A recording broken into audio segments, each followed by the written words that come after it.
Hello everyone, कैसे हो आप सब लोग। स्वागत है आप लोगों को फलक तक Izan and echoes of friendship के 9th पार्ट में। कल का पार्ट मैंने कहा था कि लास्ट पार्ट है, लेकिन कल के पार्ट में तो ख़त्म नहीं कर पाए थे।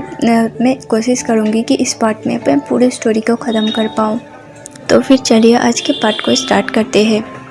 अगले दिन सुबह वांग जी स्कूल में जाता है, वो कॉलेज में जाता है। पिछले एक हफ्ते से विंग का कोई अता पता नहीं था। वांग जी विंग के दोस्तों से पूछता है कि तुम लोगों को पता है क्या कि विंग कहाँ है। तब वो सब लोग कहते हैं कि हमें कैसे पता होगा, वो तुम्हारा बेस्ट फ्रेंड है, तुम्हें जानो।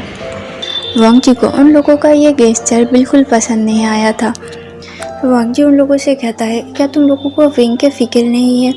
मैं विंग को कब से फ़ोन मिला रहा हूँ, लेकिन पिछले एक हफ्ते से ना ही विंग का कोई अता पता है, ना तो उसका फ़ोन लग रहा है और ना ही उसके पास कोई SMS डिलीवर हो रहा है। मैंने कई बार आंट से भी पूछा, लेकिन विंग के बारे में कुछ पता नहीं चला। क्या तुम लोगों को कुछ पता है? अगर पता हो तो प्लीज़ बता देना। तब जिंगी, जो बहुत ही ज़्यादा मुंहफट था, वो वांग जी के मुंह के ऊपर कह देता है, क्या तुम उसके इतना ज़्यादा फिक्र करते हो? मुझे नहीं लगता कि तुम्हें उसका फ़िक्र करने की ज़रूरत है। वो जहाँ होगा खुशी होगा। कम से कम तुम्हारी और उस लड़की चांगी की इन सब हरकतों से तो दूर रहेगा ना। उसे यह सब देखने से तो फुर्सत मिलेगा ना। वांग जी कहता है, देखो इन सब बातों का कोई फ़ायदा नहीं। मैंने चांगी से ब्रेकअप कर लिया है। सभी लोग शॉक हो जाते हैं और पूछते हैं, क्या तुमने उस लड़की से ब्रेकअप कर लिया है? तुम हमें टोपी पहना रहे हो कलान वांग जी। वो लड़की तुम्हें बिल्कुल नहीं छोड़ेगी। वांग जी कहता है, देखो गाइस, मैं सीरियसली उसे छोड़ चुका हूँ और उसके साथ अब मेरा कोई रिलेशन नहीं है। तब न्यूसन कहता है, अच्छा तो फिर तुम किस बेसिस पे उसे छोड़े हो? वांग जी कहता है कि मैंने शायद समझने में देर कर दिया, लेकिन उसकी वजह से मेरे और विंग के बीच में दूरी आ गई और उसने तुम लोगों को पता भी नहीं है कि क्या क्या किया है। उसने विंग के घर जाके ये कहा है कि विंग और सुयंग रिलेशन में है। इसके बाद मैं तो उस जैसे लड़की के साथ अपना रिश्ता बिल्कुल नहीं रखना पूरा। उसके साथ आगे बढ़ना मेरी बस की बात नहीं है। लेकिन इसके बाद भी विंग के लोग वांग जी को ही खरी खोटी सुना देते हैं और कहते हैं कि पहले तुम जाकर अपने रिलेशन को सुधारो, उसके बाद तुम विंग का खबर लेने आना। वांग जी बार बार उन लोगों से पूछता है कि मुझे बता दो कि विंग कहाँ है, लेकिन वो लोग विंग के बारे में वांग जी को कुछ भी नहीं बताते। उल्टा उससे ये बता देते हैं कि उन लोगों को नहीं पता, ना ही विंग ने उन लोगों को बताया है कुछ। वांग जी अब परेशान हो गया था। तभी वो कुछ लोगों को डिस्कस करते हुए देखता है। वो लोग कुछ कह रहे थे, लेकिन वांग जी उन लोगों पर ज़्यादा ध्यान नहीं देता और अपनी सीट पर जाकर बैठ जाता है। उसके सीट के पास चांगी का सीट था, इसलिए वांग जी ने अपनी सीट को बदल लिया था और अब वो पीछे जाकर बैठ गया था। वही विंग का बेंच पूरा खाली था। ये सभी लोग ए सेक्शन में थे और तभी टीचर बी सेक्शन के एक लड़के को लाता है और विंग के डेस्क पे बैठा देता है। वांग जी कहता है, टीचर लेकिन ये तो विंग का डेस्क है ना, आप इसको किसी और को क्यों दे रहे हैं, और वो भी बी सेक्शन के किसी लड़के को। तब प्रोफेसर कहते हैं, देखो वांग जी, तुम्हें नहीं पता क्या, विंग तो तुम्हारा बेस्ट फ्रेंड था, वो यहाँ से चला गया है। वांग जी तुरंत खड़े हो जाता है और चला गया है मतलब क्या है आपका? विंग फिर से आएगा और फिर से वो अपने सीट पर बैठेगा। वो कहाँ बैठेगा? तब आप उसका सीट किसी और को दे रहे हो, आपका ऐसा करने का कोई हक नहीं है। तब वो प्रोफेसर कहता है, देखो लानवांग जी, तुम दोनों बेस्ट फ्रेंड हो। मुझे नहीं पता कि तुम्हें इस बारे में पता क्यों नहीं है, लेकिन विंग ने यहाँ से ट्रांसफ़र ले लिया है और वो शायद किसी दूसरे सिटी या फिर दूसरे कंट्री में चले गए हैं। तुम्हें तो उसके बारे में ज़्यादा पता होना चाहिए ना, तुम दोनों हर वक्त एक साथ रहते। वांग जी का पैरों के नीचे से पूरा मिट्टी अलग हो जाता है। क्या विंग ट्रांसफ़र ले लिया है, दूसरे सिटी दूसरे कंट्री चला गया है? मतलब क्या है आपका? और आप ये सब बातें कैसे कर सकते हो? क्या आपके पास कोई प्रूफ है? वो प्रोफेसर कहता है, देखो लानवांग जी, मैं तुम्हारा प्रोफेसर हूँ। पहली बात, तुम मुझसे ऐसे बिहेव बिल्कुल नहीं कर सकते, और दूसरी बात, अगर तुम्हें यकीन नहीं है तो तुम प्रिंसिपल ऑफिस में जाओ। तुम डीएन ऑफिस में जाकर देख लो। वांग जी तुरंत वहाँ से उठता है और डीएन ऑफिस में चला जाता है। वहाँ जाके वो पियोन से पूछता है कि विंग ने क्या किसी लड़के ने ट्रांसफ़र लिया है। पियोन कहता है क्या तुम वेबुसियन की बात कर रहे हो। वांग जी कहता है कि हाँ, मुझे उसका फाइल देखना है, उसका डाटा मुझे दिखाओ। तब वो पियोन कहता है देखो, उसने 1 हफ्ते पहले यहाँ से ट्रांसफ़र ले लिया था। मुझे नहीं पता कि तुम्हें इस बारे में कैसे पता नहीं है। वो तो तुम्हारे क्लास में ही था ना। उसके फादर आके हमसे ट्रांसफ़र लेके गए हैं और कहा है कि विंग यहाँ से ट्रांसफ़र लेके दूसरी जगह एडमिशन होगा क्योंकि उसे यहाँ अच्छा नहीं लग रहा है। तुम सोचो, ये हमारे शंघाई सिटी का सबसे बड़ा कॉलेज है और उसे यहाँ पर अच्छा नहीं लग रहा है। क्या अजीब सा बात है ना।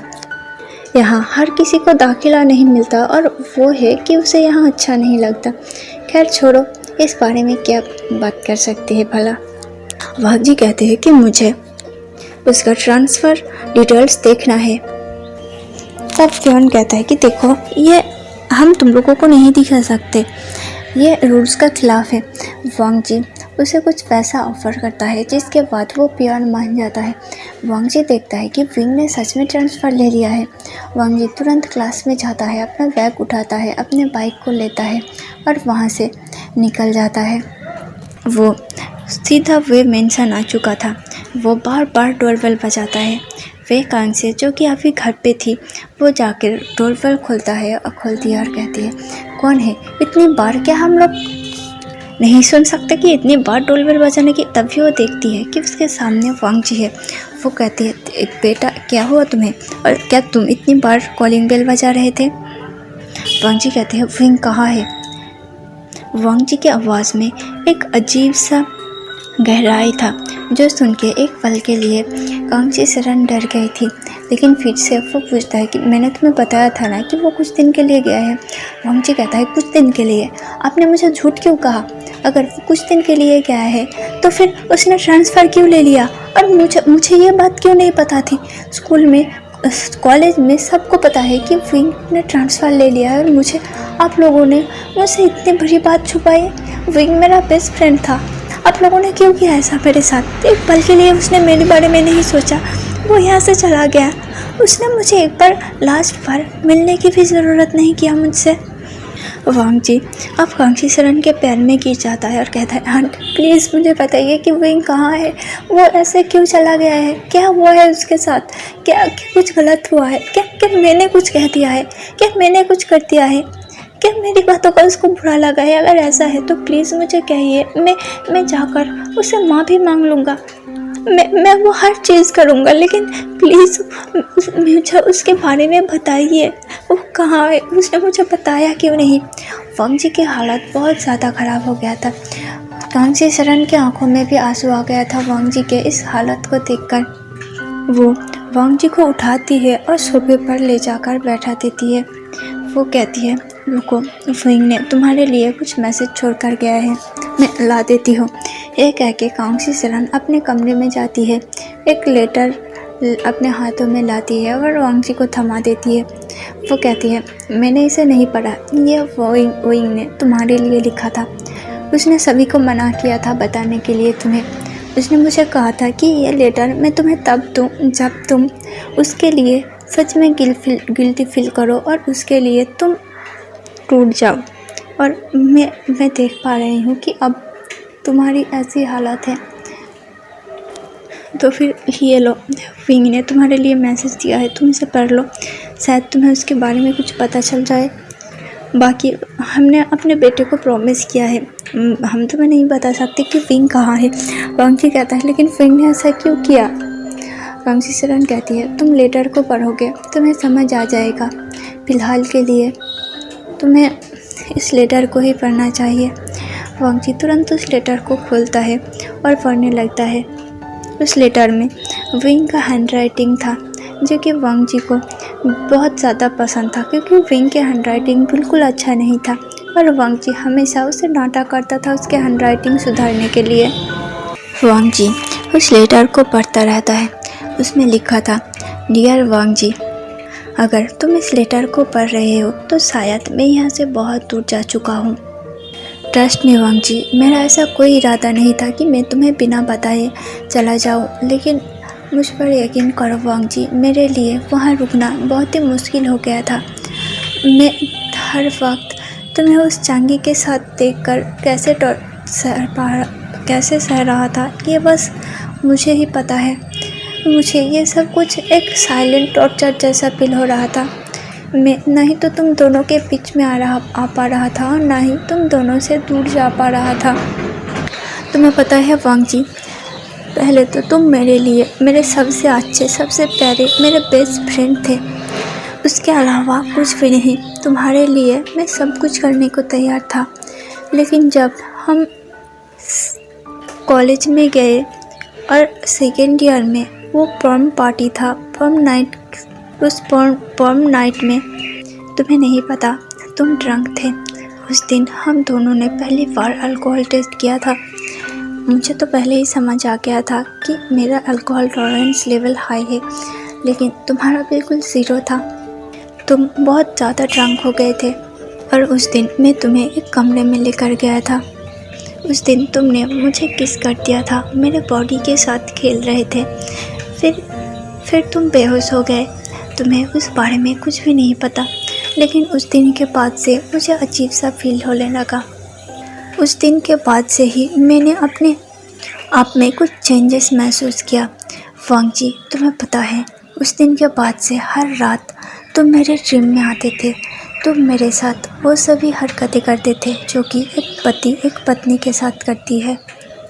मुझे पहले तो अपने फीलिंग्स का पता ही नहीं था। मुझे अपने आप पर गुस्सा आता था, शर्म आता था कि अगर तुम्हें पता चला तो तुम मेरे बारे में क्या सोचोगे। तुम मेरे बेस्ट फ्रेंड हो।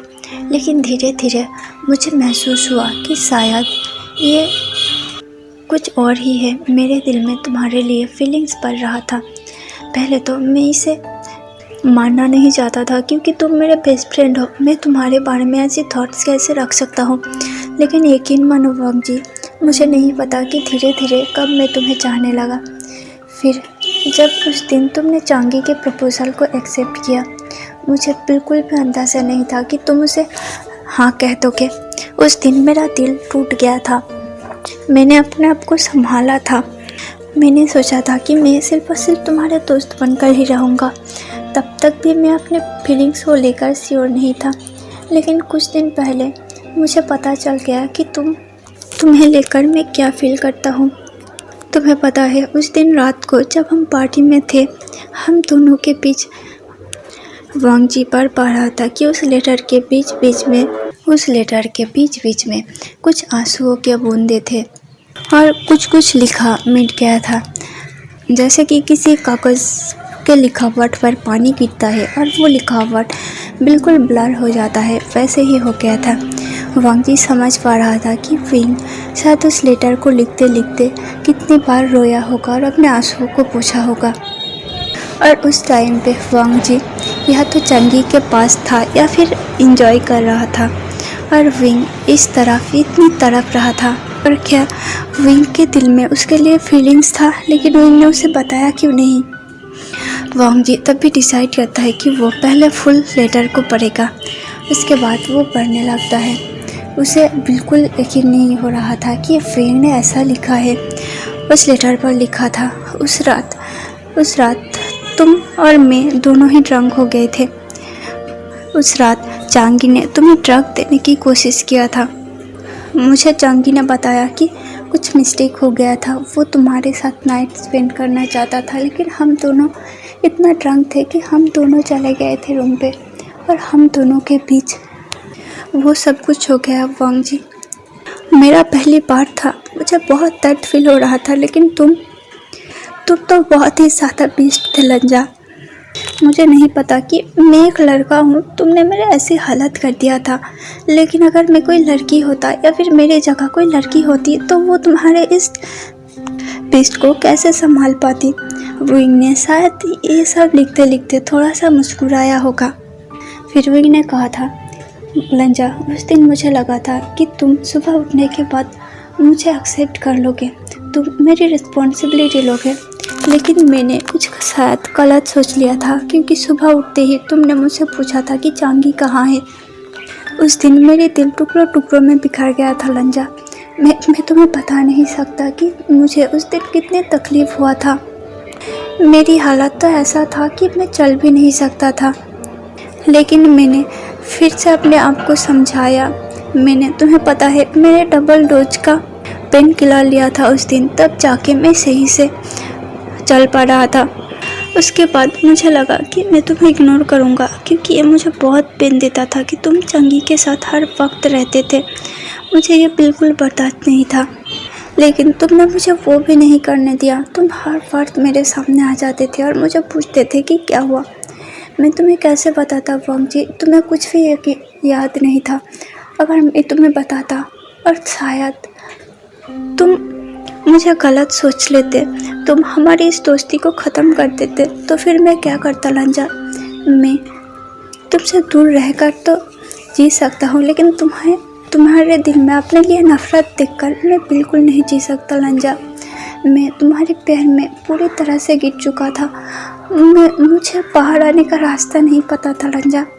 फिर से मैंने नॉर्मल होने का कोशिश किया, लेकिन फिर मैंने उस दिन कॉलेज में क्लासरूम में चांगी को तुम्हें किस करते देखा। मेरा दिल फिर से टूट गया। वांग जी उस लेटर को पढ़ता है और सोचता है कि जय क्लासरूम में किस, शायद विंग ये जरूर उस दिन का बात कर रहा है, लेकिन ये तो कोई ये नहीं था। ये सब कुछ एक मिसअंडरस्टैंडिंग था। ना ही वांग जी ने उस लड़की को किस किया था, उसने जबरदस्ती वांग जी को किस करने की कोशिश किया था, लेकिन वांग जी ने उसे हटा दिया था और विंग ने वो देख लिया। पता नहीं विंग के ऊपर क्या बीता होगा। वांग जी का हाथ कांप रहा था, उसकी आंखों से भी आंसू गिर रहा था और उस लेटर पर पढ़ रहा था। वांग जी धीरे धीरे अपने आंखों को एक के ऊपर एक लेटर के ऊपर फहराता है और पढ़ने लगता है। विंग ने लिखा था, लेकिन फिर से मैंने अपने आप को संभाला लंजा। उस दिन मैंने डिसाइड कर लिया था कि मैं तुम्हारे पास अब दोबारा नहीं आऊँगा, लेकिन फिर से वही बात हो गया। उस दिन चांगी ने अपने पार्टी का बहाना कहकर हमें वहाँ लेकर गया। उस पार्टी में तुम्हें पता है, उस दिन मेरे फ़ोन पे एक मैसेज आया कि अगर अपने दोस्त को बचाना चाहते हो, तो सही सलामत देखना चाहते हो, तो इस कमरे में आ जाओ। मैंने जब उस कमरे में गया, उसके साथ साथ मुझे तुम्हारा एक नेकेड पिक्चर भी रिसीव हुआ था। उस फोटो में तुम ब्लर थे, लेकिन मुझे यकीन हो गया था कि ये तुम हो। मुझे लगा कि तुम्हारे साथ कुछ गलत हो गया है, इसीलिए मैं वहाँ दौड़ के उस कमरे में गया था, लेकिन वहाँ जाके मैंने जो देखा, पूरी तरह से मैं टूट गया था लंजा। उस कमरे में तुम चांगी के साथ थे। मुझे नहीं पता कि मैं ये लेटर लिख कर सही कर रहा हूँ या फिर नहीं। शायद इसके बाद तुम मुझे नफ़रत करने लगो लंजा कि मैंने तुम दोनों का प्राइवेट मोमेंट भी देख लिया है और उसे तुम्हारे सामने ऐसे लेटर में लिख रहा हूँ।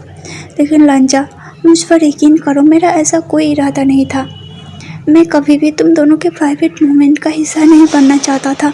वो तो बस मैं डर गया था। प्लीज़ मुझे नफ़रत मत करना, ये जानने के बाद कि मेरे दिल में तुम्हारे लिए फीलिंग्स था लंजा। तुम्हारे बेस्ट फ्रेंड तुम्हें प्यार करता है लंजा, प्लीज़। उसके बाद विंग ने लिखा था, उस दिन मैंने देखा कि तुम उस चांगी से प्लीडिंग कर रहे हो और चांगी तुम्हारे ऊपर थी, वो तुम्हें प्लेजर दे रही थी। तुम दोनों के बॉडी से कपड़े गायब थे। उस दिन मैं टूट गया था। उस दिन मैंने डिसाइड कर लिया था कि मैं यहाँ से चला जाऊँगा। मुझे नहीं पता था लंजा, मुझे नहीं पता कि आखिर मैं ही क्यों तुम्हारे पैर में पड़ गया। ऐसा भी तो हो सकता था ना कि तुम चांगी के जगह मेरे पैर में गिरे। लेकिन खैर, शायद ये मेरी किस्मत की लिखावट है जिसे मैं नहीं बदल सकता। लेकिन मैं बस इतना चाहूँगा लंजा कि तुम जहाँ कहीं भी हो, तुम खुश रहना। मैं हमेशा के लिए इस सिटी को, इस कंट्री को छोड़कर जा रहा हूँ लंजा। अगर तुम इस लेटर को पढ़ रहे हो तो प्लीज़ मुझ पर नाराज़ मत होना, मुझ पर गुस्सा मत करना और मुझे नफ़रत मत करना लंजा। मुझ में इतना हिम्मत नहीं था कि मैं तुम्हारे सामने रहकर इन सारी बातों को बोल पाऊँ, इसीलिए मैंने इस लेटर के ज़रिए सब कुछ बता दिया, ताकि तुम ये ना सोचो कि मैं तुम्हें अंधेरे में रख कर चला गया हूँ। मैं बस तुम्हें ये इन्फॉर्म करना चाहता था लंजा, हमारे बीच में जो कुछ भी हुआ है मुझे उसका रिग्रेट बिल्कुल नहीं रहेगा। भले ही एक पल के लिए मुझे अपने आप से, अपने बॉडी से नफरत होने लगा था, लेकिन लंजा नेक्स्ट पल मुझे ये महसूस हुआ कि वो सब कुछ एक ब्लेसिंग था। मैंने अपने फर्स्ट टाइम उस इंसान के साथ बिताया जो कि जिससे कि मैं चाहता था। भले ही तुम मुझे ना चाहो, लेकिन मैं इसी फीलिंग्स के साथ जी लूँगा लंजा। फ़िलहाल के लिए मैं जा रहा हूँ, प्लीज़ तुम सैड मत होना और मुझसे नफरत तो बिल्कुल मत करना लंजा। मैं चाहता हूँ कि चांगी तुम्हें हमेशा के लिए खुश रखे। मैं बस तुम्हें खुश देखना चाहता हूँ लंजा। मुझसे प्रॉमिस करो कि तुम हमेशा खुश रहोगे और कभी भी अपने आप पर तुम शर्मिंदा मत करना कि वो सब कुछ हुआ हम दोनों के बीच में। उसमें तुम्हारी कोई गलती नहीं था लंजा, तुम उस वक्त ड्रंक थे लेकिन मैं सोबर था, लेकिन फिर भी मैंने अपना आप को नहीं रोका। वो सब कुछ मेरी गलती था। प्लीज़ इस बात के लिए मुझे नफरत मत करना। जो कुछ भी हुआ प्लीज़ उसे भुला देना। तुम हमेशा मेरे बेस्ट फ्रेंड थे, हो और हमेशा रहोगे। शायद उस वक्त सिचुएशन बदल जाएगा जब मैं वहाँ जाऊँगा। हम दोनों के बीच बहुत कुछ बदल जाएगा। तुम चांगी से सगाई करना। हाँ, मैंने सुना कि कुछ दिन बाद तुम लोगों का सगाई है। तुम उसके साथ सगाई करना, उसके साथ अच्छे से रहना लंजा। शायद मैं तुम्हारे शादी पे, सगाई पे भी ना जा पाऊँ, मुझे माफ़ कर देना लंजा, क्योंकि मुझ में इतना हिम्मत नहीं है कि मैं तुम्हें किसी और के साथ देख सकूं। मैं प्रॉमिस करता हूँ कि एक ना एक दिन मैं शंघाई वापस ज़रूर जाऊँगा। मैं उस वक्त तुमसे मिलूँगा और हाँ, तब मैं एक छोटा सा लंजा या फिर एक छोटी सी लंजा देखना चाहती हूँ लंजा। उम्मीद करती हूँ कि तुम मेरे लिए इस गिफ्ट को प्रिपेयर करोगे। वाई पाई लंजा, तुम्हारा विंग। उसमें बस इतना ही लिखा था। वांग जी, जो कि ये सब कुछ पढ़ रहा था, उसकी आंखों से आंसू निकल रहा था। वो कहती है, नहीं ये सब कुछ झूठ है विंग, उस दिन हमारे बीच कुछ नहीं हुआ था। चांगी ने बस मुझे नहीं पता था, मुझे उससे पूछना होगा। कांक्षी शरण अभी भी वही सामने के सोफे पर बैठी हुई थी। वो पूछता है, क्या हुआ बेटा? वांग जी कहती है, आंट उसे मिसअंडरस्टैंडिंग हो गया है। मैं उसे कभी भी नफरत नहीं करता। उसने ऐसा क्यों सोचा कि मैं उसे नफरत करूँगा? प्लीज़ आंट उसे समझाओ, उसे वापस आने के लिए बोलो। मुझे बताओ कि वो कहाँ है, मैं उसके पास जाना चाहता हूँ। कांक्षी शरण कहती है, देखो वांग जी, ये सब कुछ अब पॉसिबल नहीं है। विंग अपना मन बनाकर चला गया है और कुछ दिन बाद तुम लोगों का सगाई है। वांग जी कहते हैं, व्हाट द फक ये सगाई आंट, ये सब कुछ नहीं है। मैंने उससे ब्रेकअप कर लिया है। मैं बस उसके साथ इसीलिए था क्योंकि उसकी जिद थी। मुझे नहीं पता था कि मैं उसकी वजह से मेरे विंग को हर्ट कर रहा हूँ। विंग मुझसे प्यार करता था और मुझे इस बारे में अंदाज़ा तक नहीं था। और विंग ने मुझे क्यों नहीं बताया? आप लोगों को तो पता था ना, आप लोगों ने भी मुझे नहीं बताया। कांक्षी शरण कहती है कि बेटा, तुम्हें बताने से क्या फ़ायदा? विंग इस बात से डरता था कि तुम उससे नफ़रत करोगे। वांग जी कहता है, नहीं, मैं उससे नफ़रत कभी भी नहीं कर सकता, चाहे किसी भी बात के लिए हो, लेकिन मैं उससे नफ़रत, ये नामुमकिन है आंट। आप लोगों ने मुझे कैसे नहीं समझा? विंग ने मुझे कैसे गलत समझ लिया? मैं सब कुछ ठीक करना चाहता हूँ, मैं उसके पास जाना चाहता हूँ। कांक्षी शरण उसके एक कंधों पे हाथ रखती है, उसके कंधों को सहलाती है, कहती है, बेटा, वो जहाँ गया है वो खुश है, वो अपने आप को संभाल रहा है। प्लीज़ तुम उसके बारे में फिक्र मत करो। क्या तुम्हारे दिल में उसके लिए कुछ है? वांग जी कहता है, मुझे नहीं पता आंट, लेकिन विंग के बिना मैं नहीं रह सकता। चाहे वो मेरे बेस्ट फ्रेंड के रूप में हो, मेरे लवर के रूप में हो या फिर किसी भी रूप में, मुझे बस वो अपने पास चाहिए। विंग के अलावा मैं किसी और के बारे में नहीं सोच सकता। मुझे नहीं पता कि मैं उससे प्यार करता हूँ कि नहीं। कांक्षी शरण कहती है कि प्लीज़ तुम अपने आप को संभालो। पहले तुम अपने आप के फीलिंग्स को क्लियर करो कि तुम विंग को किस वजह से अपनी ज़िंदगी में लाना चाहते हो। तुम अपने आप को इस काबिल बनाओ कि तुम विंग के सामने खड़े रहकर कह सको कि तुम सिर्फ और सिर्फ उससे प्यार करते हो। तुम अपने दिमाग को क्लियर करो। तुम विंग को कुछ देर अकेला रहने दो। मेरे बेटे ने बहुत कुछ सहा है, मैं नहीं चाहता कि उसके फ्यूचर में कोई असर पड़े। वो वहाँ रहकर अपना पढ़ाई कंप्लीट कर रहा है। वो अब इन सब बातों से थोड़ा थोड़ा करके आगे बढ़ने लगा है। तुम भी आगे बढ़ जाओ वांग जी। वांग जी कहते लेकिन वो इनके बिना मैं कैसे आगे बढ़ूँ। वांग जी सिरानू से समझाती है, देखो बेटा, मैं नहीं चाहता कि मैं विंग पर कोई फोर्स करूँ। तुम जो सब कुछ कह रहे हो, कहीं ना कहीं उसे भी पता था कि ये सब कुछ गलत है और तुम्हारे दिल में भी उसके लिए कुछ है, लेकिन उसने जाना चूज़ किया। एक वक्त ऐसा था कि मेरे बेटे ने जिद करके हमें यहाँ लाया था।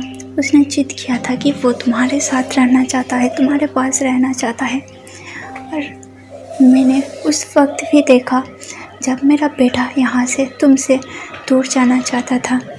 मेरे बेटे को कुछ दिन अकेला रहने दो वांग जी। जब उसका मन हल्का हो जाएगा वो फिर से वापस आ जाएगा।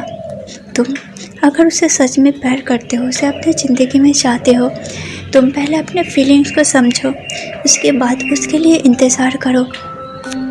मैं जितना अपने बेटे को जानता हूँ, अगर उसने तुम्हें एक बार प्यार कर लिया है तो फिर वो अपने आप दिल में किसी और को जगह बिल्कुल नहीं देगा। वो हमेशा से तुम्हारा ही होके रहेगा। तुम्हें बस सही टाइम का इंतज़ार करना होगा।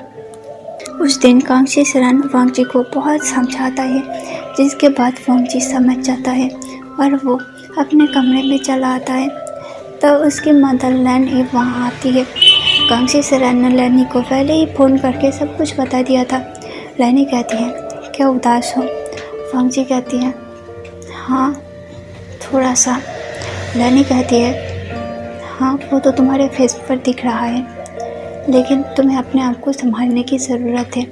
तुम अपने आप को इस काबिल बनाओ कि तुम सबके साथ में विंग को प्रोटेक्ट कर सको। तुमने देखा नहीं एक लड़की ने कैसे तुम दोनों के बीच में जहर घोल दिया। अगर तुम अभी एक लड़की से विंग को प्रोटेक्ट नहीं कर सकते तो पूरी दुनिया से कैसे प्रोटेक्ट करोगे? तुम दोनों मैन हो, तुम्हें नहीं पता, लेकिन तुम्हारे अलावा सबको दिखता है कि तुम विंग को कितनी ज़्यादा पसंद करते हो। विंग भी तुम्हें पसंद करता है। हम लोगों ने तो पहले से ही डिसाइड कर लिया था कि तुम दोनों की शादी कराएंगे, लेकिन तुम दोनों की जिद के चलते हमें झुकना पड़ा। ऊपर से तुम दोनों ही लड़के हो। तुम लोगों ने अगर शादी किया, एक साथ रहे, तो लोग तरह तरह की बातें बनाएंगे। अगर तुम्हें एक झांकी को हैंडल करने की हिम्मत नहीं है तो तुम पूरी दुनिया को कैसे हैंडल करोगे? तुम एक लड़की से तो उस छोटे से बच्चे को प्रोटेक्ट नहीं कर पाए, तो फिर तुम पूरी दुनिया से विंग को कैसे प्रोटेक्ट करोगे? तुम पहले अपने आप में इस काबिल बनो कि तुम पूरी दुनिया को शांत करा सको। उसके बाद विंग खुद ब खुद तुम्हारी ज़िंदगी में वापस आ जाएगा। उसे भी टाइम दो। उस बच्चे ने बहुत कुछ सहा है, उसे थोड़ा टाइम अकेले बिताने दो। अगर वो सच में तुमसे प्यार करता है तो वो तुम्हारे पास लौट के ज़रूर आएगा। एक ना एक दिन ऐसा आएगा कि विंग तुम्हें समझ जाएगा, जैसे कि आज तुम विंग को समझ गए हो। तुमने बहुत देर कर दिया उसे समझने में, लेकिन तुम अपने और उसके रिश्ते में दोबारा ऐसी स्थितियाँ कभी भी मत आने देना। तुम बस हमेशा उसका होके रहना। वांग जी ने उस दिन लन ई के बातों को और कांगशी सिरान के बातों को इतना सीरियसली ले लिया था कि उसने उस दिन से कड़ी मेहनत करना स्टार्ट कर दिया। वो हर दिन विंग के और अपने फ़ोटोज़ को देखता रहता था। वो हर दिन विंग को मैसेज करता, लेकिन विंग के पास कोई मैसेज डिलीवर नहीं होता था। वांग जी ने डिसाइड कर लिया था कि वो यही रह के विंग का इंतज़ार करेगा और विंग के लिए इतना बड़ा बनेगा कि विंग को उस पर नाज हो। और दूसरी तरफ ऐसे ही देखते देखते दिन हफ्तों में बीतता गया, हफ्तों महीनों में और महीने सालों में। अब पूरा 3 साल हो चुका था। इस बीच कॉलेज में जब वांग जी कॉलेज गया था, तब फिर से चांगी वांग जी को स्टॉक कर रही थी और उसके पास आने की कोशिश कर रही थी। वांग जी उसे बहुत अच्छे से समझा दिया था, लेकिन चांगी फिर भी पास नहीं आई थी। वो हर वक्त वांग जी के साथ चिपकी रहती थी। एक दिन वांग जी ने कहा कि देखो चांगी, मैं तुम्हें पसंद नहीं करता, मैं अब किसी और को पसंद करता हूँ। चांगी कहती है किससे? तुम विंग के बारे में बात कर रहे हो ना? वांग जी कहता है हाँ विंग को, मैं अपने बेस्ट फ्रेंड को प्यार करता हूँ और उससे पसंद करता हूँ। चांगी कहती है यार विंग विंग विंग, आखिर ये कब हमारे ज़िंदगी से जाएगा?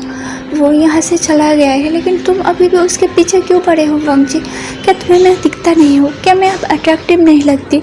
वांग जी कहता है देखो चांगी, वैसी बातें नहीं है, तुम बहुत अच्छी लड़की हो, तुम्हें बहुत अच्छा मिल जाएगा, लेकिन विंग वो मेरा बेस्ट फ्रेंड है और मुझे अभी कुछ दिन पहले रियलाइज़ हुआ कि उसके बगैर मेरे जीने का कोई मतलब ही नहीं है, उसके बगैर मेरा कोई वजूद नहीं है इस दुनिया में, मैं उसका इंतज़ार करना चाहता हूँ। चांगी कहती है कि मैंने इतना कुछ किया लेकिन तुम अभी भी उसके पीछे पड़े हो। वांग जी कहते हैं इतना कुछ किया मतलब तुमने क्या किया? चांगी उसे बता देती है कि उसने क्या किया था। वांग जी बहुत ज़्यादा गुस्सा हो गया था। चांगी फिर भी उसे चिपकने की कोशिश कर रही थी और उसे बार बार कह रही थी कि मुझे अपना लो, मुझसे ब्रेकअप मत करो, लेकिन वांग जी ने उस दिन से कॉलेज जाना ही बंद कर दिया था। वो बस एग्ज़ाम पे टाइम चाहता, एग्ज़ाम दे देता और बाकी टाइम अपने घर से ही स्टडी किया करता था। इस बीच वांग जी ने अपने जो छोटा सा उसने बिजनेस स्टार्ट किया था ऑनलाइन, उसे अब वो एक ऑफलाइन कंपनी में बदल चुका था। इन 3 सालों में वांग जी ने बहुत ज़्यादा तरक्की कर लिया था। वांग जी अब शंघाई का यंगेस्ट बिलियनर बन गया था।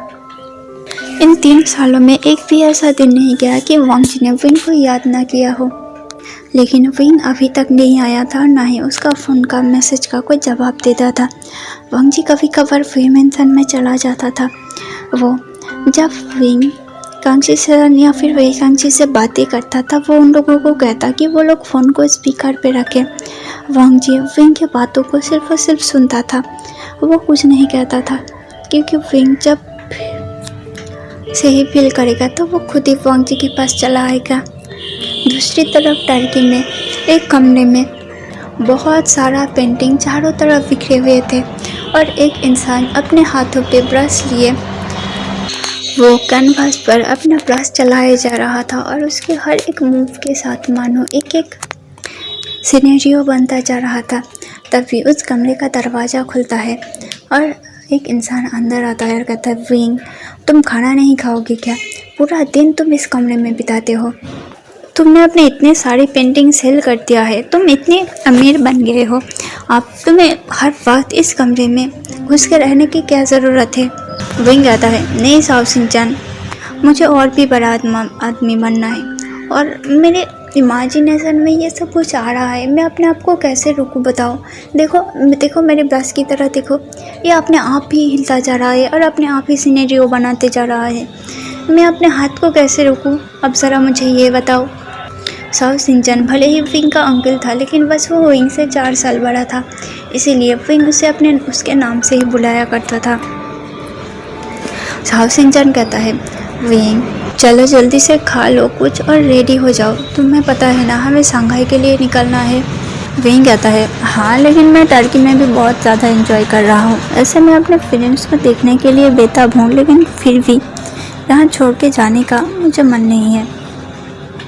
साओ शिनचैन उसे ज़बरदस्ती उठाता है और कहता है जाओ तुम रेडी हो लो, वरना तुम्हारी माँ मेरे सिर खा जाएगी। वो मुझसे हर वक्त पूछता है कि तू विंग को कब लेके आ रहा है। मैं पिछले 1 महीनों से उसे ये जवाब देते देते थक गया हूँ कि कल कल कल। चलो मैंने फ़्लाइट बुकिंग कर दिया है और कुछ घंटों बाद हमारी फ़्लाइट है।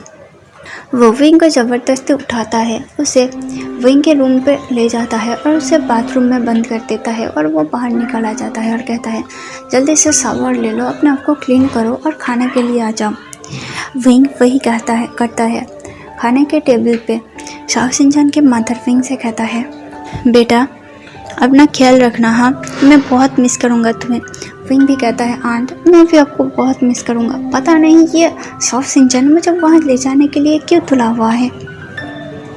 तब साओ शिनचैन के फादर कहता है बेटा वो तुम्हारा घर है, तुम्हारे मदर फादर है वहाँ, वो लोग तुम्हें मिस कर रहे हैं।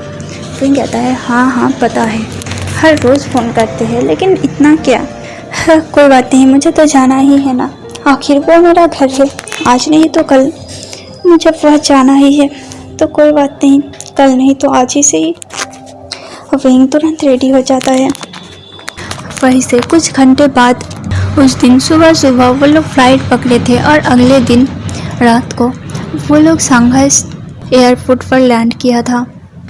विंग साओ शिनचैन से कहता है, अरे यार साओ शिनचैन, हमें कोई लेने के लिए कोई नहीं आया। साओ शिनचैन कहता है, अरे आ जाएगा कोई ना कोई, तुम देखो तो, देखो हमारे नाम का बोर्ड कहाँ पे है। तभी वो लोग देखते हैं कि एक जगह पर लिखा था वे वुशियान, और एक आदमी ने विंग का नाम का एक बोर्ड पकड़ा हुआ था और उसके हाथों में कुछ बुके थी। विंग कहता है, अरे यार ये लड़की वजह से ट्रीटमेंट क्यों, मैंने मॉम से कहा था कि मैं खुद चला आऊँगा, पर वैसे भी 3 साल शंघाई से बाहर रहा तो क्या मैं शंघाई भूल जाऊँगा, मेरे मदर भी ना। फिर भी उसने कहा कि वो लेने आएंगी, और वैसे मुझे लड़की वजह से फील हो रहा है। ये कह के वो साओ शिनचैन के कंधों पर अपना सिर रख देता है। साओ शिनचैन कहता है, तो लड़की वजह से क्यों बिहेव कर रहा है विंग, प्लीज़ चल हमें जाना है। वो तुरंत उस इंसान की तरफ चला जाता है। जब वो लोग कहते हैं एक्सक्यूज़ मी, तब वो इंसान अपने फेस से उस बुके और उस बोर्ड को हटाता है। विंग एक पल के लिए शॉक हो गया था, क्योंकि यह कोई और नहीं बल्कि लान वांगजी खड़ा था। विंग के पैरों से मिट्टी हिल गया था। उसने ये इमेजिन भी नहीं किया था कि उसे लान वांगजी रिसीव करने के लिए आया है। उसने तो सोचा था कि इन 3 सालों में शायद वांगजी उसे भूल जाएगा, उन दोनों के बीच बहुत दरार पैदा हो जाएगा। लेकिन क्या वांगजी ने, विंग कहता है, मदर कहाँ है और तुम यहाँ लंजा। वांगजी कहता है, कैसे हो विंग। विंग कहता है, मैं ठीक हूँ, तुम कैसे हो। वांगजी कहता है, मैं भी ठीक हूँ विंग, आखिर तुम आ ही गए, चलो वहाँ पर कार खड़ी है, हम चलते हैं। विंग कहता है, लेकिन मेरे मदर फादर कहाँ है और तुम्हें कैसे पता कि मैं आ रहा हूँ। वांगजी कहता है, उन्होंने ही मुझे भेजा है। तुम कुछ खाना चाहते हो, चलो मैं तुम्हें कुछ खिलाता हूँ, फिर तुम्हें लेकर चलता हूँ। विंग कहता है, अरे नहीं मैं ठीक हूँ, चलो घर चलते हैं, ऐसे भी बहुत थकान है। विंग साओ शिनचैन के हाथों को पकड़ लिया। वांगजी जिसे देखकर थोड़ा सा गुस्सा तो आ रहा था और बहुत ही जेलस फील हो रहा था वांगजी को, लेकिन फ़िलहाल के लिए तो वो कुछ नहीं कर सकता था। वो बस विंग के पीछे पीछे चलता जाता है। विंग जाकर कार में बैठ जाता है। साओ शिनचैन जो कि मौका पाते ही तुरंत पीछे की सीट पे बैठ गया था। वांगजी ने आगे के सीट को, पैसेंजर सीट को के डोर को अपने हाथों से ओपन किया था और विंग वहाँ खड़ा था। वांगजी कहता है, विंग बैठ जाओ। विंग कहता है, नहीं मैं पीछे बैठ जाऊँगा। तभी साओ शिनचैन तुरंत पीछे की डोर को लगाते हुए कहता है, नहीं कोई चांस नहीं, मैं बहुत थक गया हूँ, मैं बस अब आराम करना चाहता हूँ, तुम आगे बैठ जाओ विंग। विंग थोड़ा सा नर्वस होता है, फिर वो आगे बैठ जाता है। वांगजी ड्राइवर सीट में बैठता है और कार को स्टार्ट करने लगता है। वांगजी एक टिफ़िन से कुछ खाना निकालता है, उसमें पॉरेज था। वांगजी वो पॉरेज निकाल कर विंग के सामने ले जाता है और कहता है, खाओ। विंग कहता है, ये क्या है। वांगजी कहता है, खाना है पॉरेज, खा लो ना। विंग कहता है, मैंने कहा ना कि मुझे भूख नहीं है।